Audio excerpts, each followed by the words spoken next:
Hi, I'm Luke Tanaka, and I'm here with Elmhurst men's basketball coach John Baines. And coach, you're off to a 6-1 start and a number 8 ranking in the national poll. Well, how have you been feeling so far this season?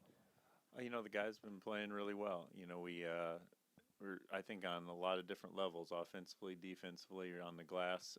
I think we had an experienced group, so we kind of knew that what to expect, and the guys been performing. After a couple of tough games on the defensive end against Benedictine and Alma, you've been able to rebound with allowing only 52 points per game in your last two, both against MIAA opponents. Talk about how the defense has stepped up over the last couple of games.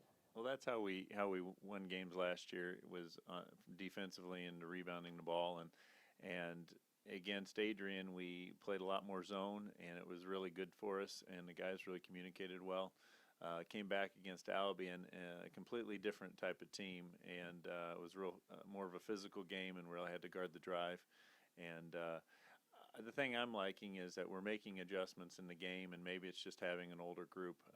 They're able to make the adjustments. We came out at half against Albion and held them to scoreless for the first 8, 9, 10 minutes of that half, and a lot of it was just some adjustments we made. And so that's really, from a coaching standpoint, I feel like has made it a lot easier for me because we know we can make some changes. That was I remember 21-0 run, I believe, and that's a big one on the not only on the defensive end but the offensive end. And switching to the offensive end, Kyle Wiest has shot over 50% from the field and from downtown so far this season, and it's not that small of a sample size anymore. It's 7 games. So what's been the key to his success? He's a premier player now. He's grown as a sophomore to a junior to a senior to a guy that can put the ball in the basket. He's very aggressive. He used to just be a guy that would get fouled, and that would be how he'd find his points. But he gets them on the offensive glass. He gets to the line. Now he's shooting the three well. I think that he's playing as best as good as he's ever played. The other side of that too is the other players offensively. We got a lot of guys that are averaging 6, 7, 8, 9 points a game in there, and I think that we're putting 4 other guys out on the floor that can score, and it's opening some things up for him. Speaking of one of those players, also averaging double digits, Eric Crittenden, who actually averaged 4.6 points per game in his sophomore season. All of a sudden, first game of his junior year, 24 points against Greenville. What about him now over the last 2 years has been able to bring him into prominence in this program? Crit is really a starter. Going from last year, he was a starter for us. He played starter minutes, and he was one of our leading scorers and rebounders last year. So it's not a surprise to me. He really worked hard on this game over the summer, and I think for him more than anything, it was just mentally taking his game to the next level. And the last 2 games, I've been really impressed with him. I've told him he's playing within himself and within our system, and not breaking plays off as much, but still putting up the same numbers as he was before. And so I said, if he can play like he has the last couple games, we're going to be really good offensively.